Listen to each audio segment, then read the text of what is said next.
Good morning, students, and welcome to the sociology class. So, students, if you remember, we were discussing about regionalism in the Indian context as a part of the chapter on challenges of cultural diversity. So, what is regionalism? Do you remember what I taught you in the last class? Well, regionalism is a sense of belongingness, a sense of love and loyalty towards the region where you belong. Okay, and when we talk about regionalism in the past, then you need to go back to history a little bit because during the British time, when India was under the colonial rule, during that time, India was divided into presidencies, particularly three presidencies: the Bombay, the Madras, and then the Bengal presidency. Okay, and these presidencies were huge geographical areas with lots of pluralities. Okay, with lots of diversities. And later on, because of certain mass movements and because of because of a urge to safeguard the language, to safeguard the culture of certain diverse groups in those presidencies, there was a need to form a reorganization commission. So accordingly, the government of India appointed a state reorganization commission whose main duty was to demarcate or to differentiate, to divide the territories of India internally. And accordingly, these presidencies were now smaller and a lot of other states were brought out of those presidencies. Okay, so language was basically the main base, the main reason as to why the states were divided on the basis of language, and also why these states, why they got statehood, why these people speaking different languages, they got statehood. For example, from the Maharashtra state, Gujarat came out with the Gujarati speaking people. Then from the Bengal presidency, Bihar came with the Bihari speaking people. Okay, so language was the main base for statehood within India. But in the late 2000s, if you try to understand regionalism, you will see that language is actually not the most important factor for statehood. Some states like Chhattisgarh, Jharkhand and Uttarakhand, they were given statehood on the basis of their ethnic diversity. Okay, not because of their language. So regionalism, in India is a very strong one. This feeling of regionalism is so strong that at times it even tries to dominate the nationalist feeling. That means the love or patriotism for your country. Okay, and again, we saw that in the 1990s, that is during the era of liberalization, there were many investors, there were many companies who came to India to invest in certain regions and get profit. And because of these MNCs, certain states were really doing well. They were economically very developed. But there were again some countries with poor natural resources and already backward where the MNCs did not feel like investing it because they felt that they might not get the profit that they desire. And hence, these regions became backward and they remained backward. And this was the main base as to why regionalism grew stronger. And today there are gaps when we talk about the relation of one state with another within India. Okay, so this is a major problem of cultural diversity in India. And along with this, another important challenge is the challenge of minorities. So today we will be discussing about the minorities in the Indian context. Okay, so listen to the explanation very well. Go through the entire video. And after this video is shared, I'll be sharing a PDF with you where you will have your homework. So please stay tuned for the coming explanation. Contentious. They are the most sensitive ones. Okay.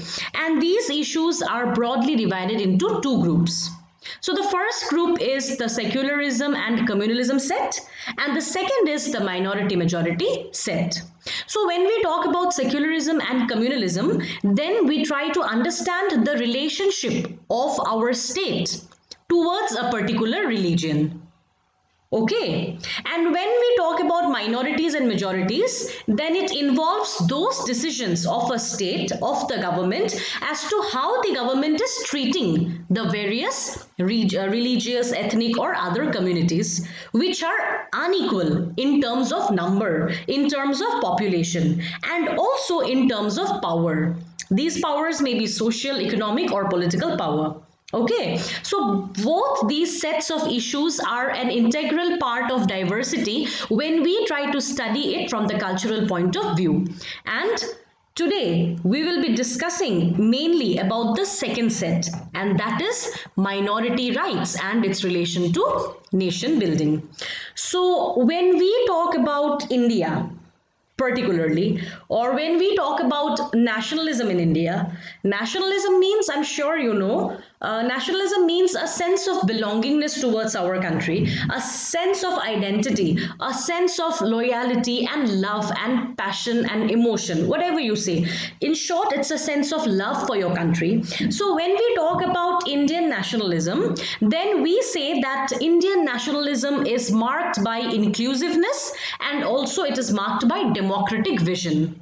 Inclusive in the sense that it recognizes diversity.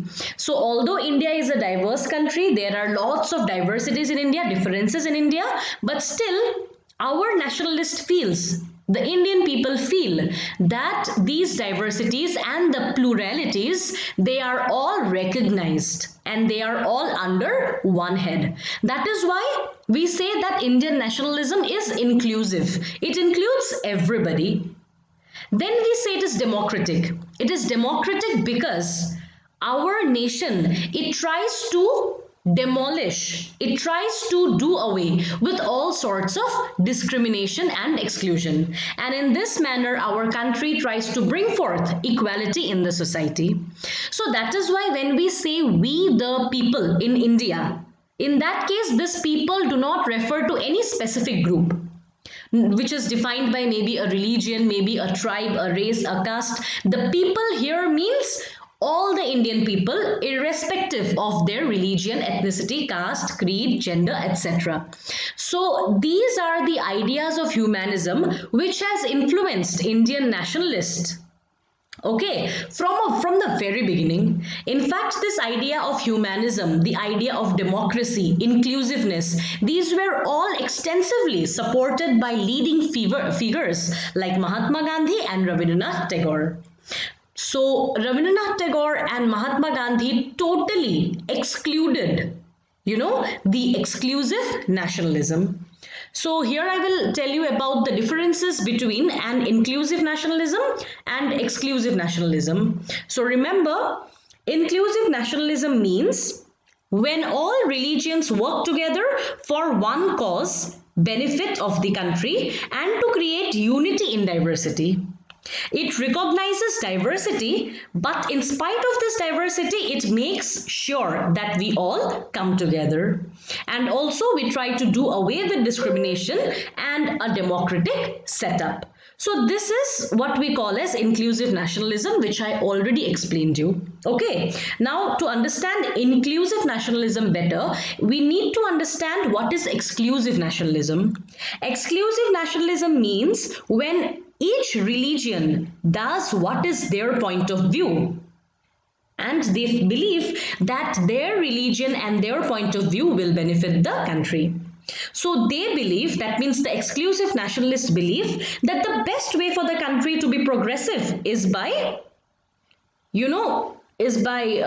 trying to keep oneself away from the others, trying to act superiorly, so in a superior manner, so that the country goes away with their lines. So in other words, exclusive nationalism means excluding certain communities, excluding certain groups. Okay, and remember, in India we follow the inclusive kind of nationalism. That is why even our leaders like Mahatma Gandhi and Rabindranath Tagore, even they believed in the ideals of inclusive democracy. Okay, so to understand this meaning better, you can read box number 6.5, where you can get the idea of Rabindranath Tagore on the evils of exclusive nationalism. So please read this by yourself. So now, you need to remember that the idea of inclusive nationalism, it has to have some base. And where do you find that base? You find that base in a written constitution in a democratic country. So there are certain countries in the world where there is a tendency for the majority group or for the dominant group to assume that their culture, their religion, this is the symbol of their nation. That means their nation, there has to be a particular religion, there has to be a particular language, etc. But those nations which are democratic in nature, or which have a strong tendency towards democracy and its values, there is nothing like this. There is no state religion, no state language.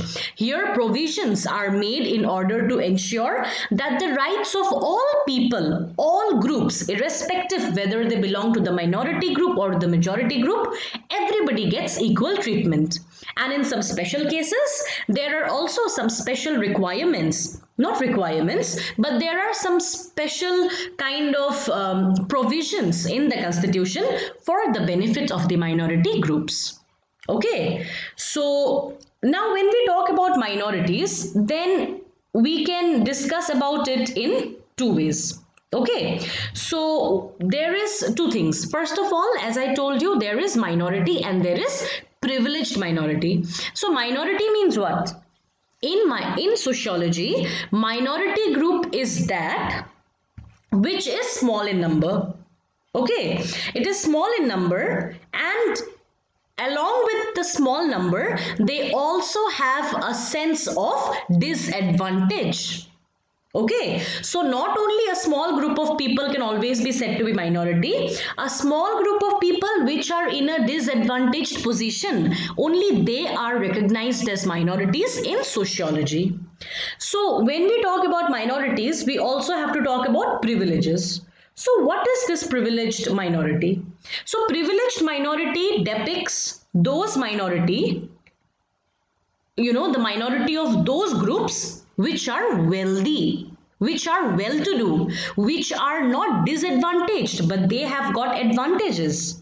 So privileged minority depicts the minority of the wealthy persons. It is always in all societies that an affluent class remains relatively small in number, but these are not subject matter of sociology. We are not only concerned about numbers. What we are more concerned is about the social status, about the disadvantages, the problems that these people has faced. Okay, so when we talk about minority in sociology, then without a qualified phase of privilege, that means minority means somebody who is disadvantaged, who does not have privilege. If there is a small amount of people, a small number of people with certain privileges, then they are said to be privileged minority. And the study of the privileged minority generally do not find any place in sociological discussions. Okay, so this is all about privileged minority and minority in sociology. So since I have given you the meaning of privileged minority, let me also tell you about the various features of minority. So when we talk about the features of minority, in that case, we can say that the minorities, they are a collectivity, they are a group. Okay, they have a strong sense of group solidarity. Group solidarity means they have a strong feeling of oneness, they clinch to each other. Okay, next, they have a feeling of togetherness and belongingness to their particular community. No matter how small their number is, but still the feeling, the emotional feeling of togetherness, that link, that connection is very strong.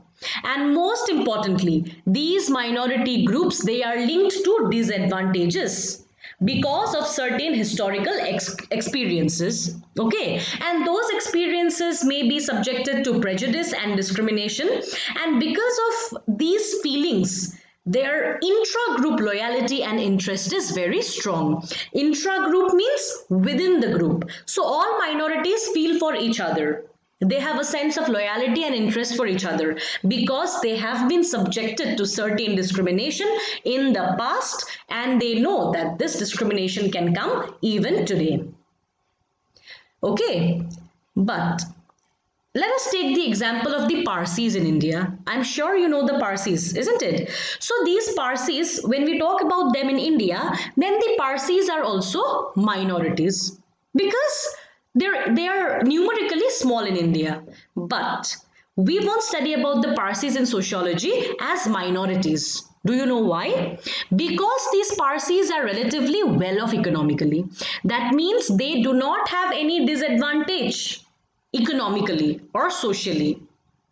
Are you getting my point? They belong to the privileged lot of minorities.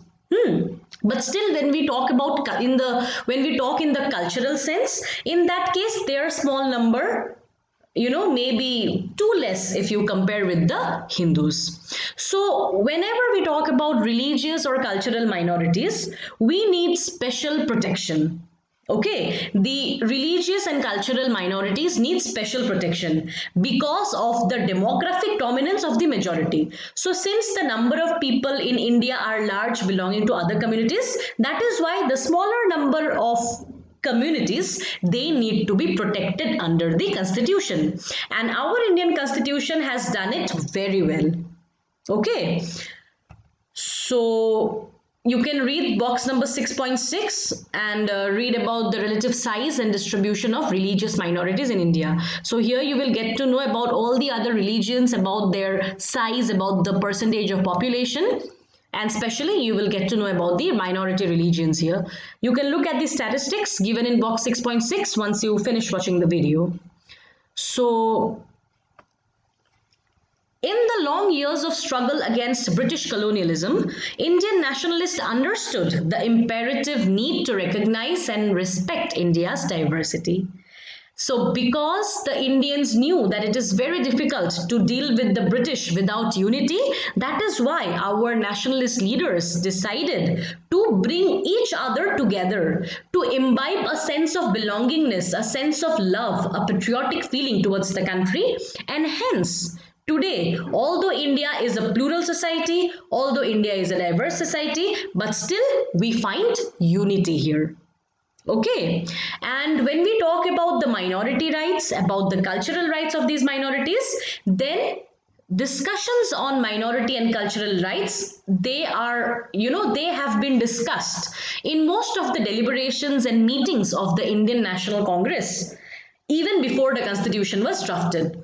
And since even before independence, the minority rights were always taken care of, that is why when the Indian constitution was finally made, then there was a fundamental right included in it, which sought to give certain special privileges, certain rights to, to ensure that the minority rights are protected. So in box number 6.7, you can read about Dr. B.R. Ambedkar's view on saving and protecting the minorities. So you can do that. And this brings us to the last part of today's discussion. So it's written, I'll just read it out to you. The makers of the Indian Constitution were aware that a strong and united nation could be built only when all sections of people had the freedom to practice their religion and to develop their culture and language. And hence, Dr. B.R. Ambedkar, the chief architect of the Constitution, made this point clear in the Constituent Assembly. So the Constituent Assembly was that body, that group of members which was responsible for making the Constitution of India. And Dr. B.R. Ambedkar, as is already mentioned here, that he was the chief architect of the Constitution because he was the chairman of the drafting committee. Okay, and this person who was himself a Dalit, he ensured that it is very necessary to unite the nation, although there are diversities, although there are minorities. And it is because of his vision today that we find cultural rights of the minorities very much a part of the Indian Constitution. So you can see in box number 6.8 here the constitutional, the constitutional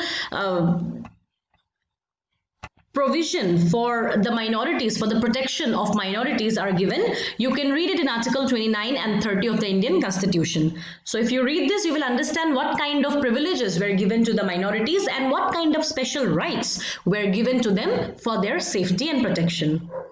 So if you see in the last 3 decades, then we can see that there was non-recognition of the rights of different groups of people in a country that have given, you know, a lot of problem for the unity of the country. Okay, so because people or because a government or a state did not recognize the rights of certain groups of people, especially the minorities, therefore these countries had to suffer a great setback.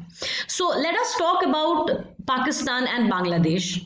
So if you see, or if you have read about the separation of Bangladesh from Pakistan, then you will understand that the Bangladeshis, or the so-called the present Bangladesh, actually it consisted of all the Bengali speaking Muslim people who was a part of Pakistan.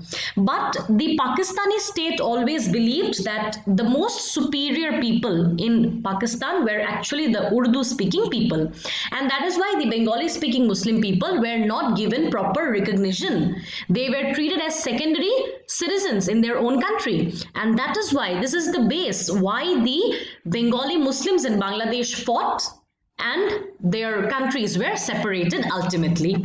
So Bangladesh is not only the one country where minorities were not given enough attention. When we talk about Sri Lanka, there also I'm sure you must have come across the issue of Sinhalese and the Tamils. Yes or no? So in Sri Lanka, the government did not give importance to the minority Tamil speaking people in Sri Lanka, and they made that Sinhalese is made the national language. And since the Tamils were not given any kind of recognition in their own country, that is why they have ever since started a civil war kind of a situation in Sri Lanka. Okay, so this shows that minority or minority groups, minority problems exist everywhere in the world, not just in India. In most of the nation states, you know, there tends to be a dominant social group, whether cultural, ethnic, racial, or religious. For example, in India, we have the Hindus who are the dominant social group. But there is not a single country in the world where there is a nation state consisting exclusively of a single homogeneous cultural group. You may go to India, you may go to Pakistan, you may go to South Korea, you may go to any other place in the world. You will not see any country where the population is homogeneous, where the population is same. Minorities are always there in each and every country of the world. Okay, so even even where this was almost true before in countries like Iceland, Sweden, or South Africa, but because of the introduction of capitalism and colonialism and also migration, there has been plurality of groups in the various countries of the world. And that is why even the smallest state today in the world will have minorities, whether religious or ethnic or linguistic or in racial terms. So this is all about our discussion for today, dear students. I hope you all understood whatever has been told. Please go through all the important boxes that are given here, starting from box number 6.5. And also, before I wrap up today's class, I would like to read to you certain features of the minorities, okay, in India.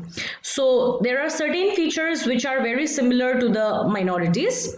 We will take a quick I want you all to quickly listen to whatever I say now. I'll try to say it very slowly, so kindly listen. So the features of minority, they are numerically weaker and their needs are not taken care of. Number 2, they do not have a say. They do not have a decision-making power in any matter. They have low or less opportunities in comparison to the majority. The minorities are often discriminated. There is a fear of insecurity and they feel that they are at a disadvantageous position because they are a smaller group. All minorities have a sense of collective belongingness, a sense of togetherness. Okay, they have a sense of loyalty towards the nation. So even when we talk about the groups like the Jains, Parsis, they are economically very strong, but they are culturally and socially weak. Okay, so Hindus are given many festivals, for example. They are given holidays for the festivals, but for the Parsis and Jains, there is no national holiday.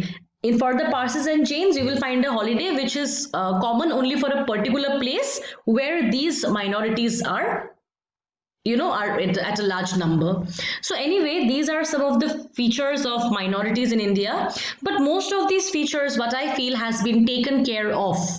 Okay, but although it has been taken care of by the constitution, although these minorities are given special privileges, but still we cannot say that all these problems of minorities have been solved. But still, we can obviously believe in our constitution makers. We can believe in the system of governance in India and hope that these minorities will be free from all the distinctions and all the depressions that they had been facing ever since history. So, with this, I end my lecture for today. I hope that you all understood. So, I really want you all to go through the lesson really well, especially on the topic that I have done today. Do not ignore the important points given in the box, in the various boxes within this topic. And in the next class, I'll be giving you certain question answers from this chapter itself, and only on Tuesday we will proceed with the chapter further. So students, thank you so much for today. I'll send you your homework very soon.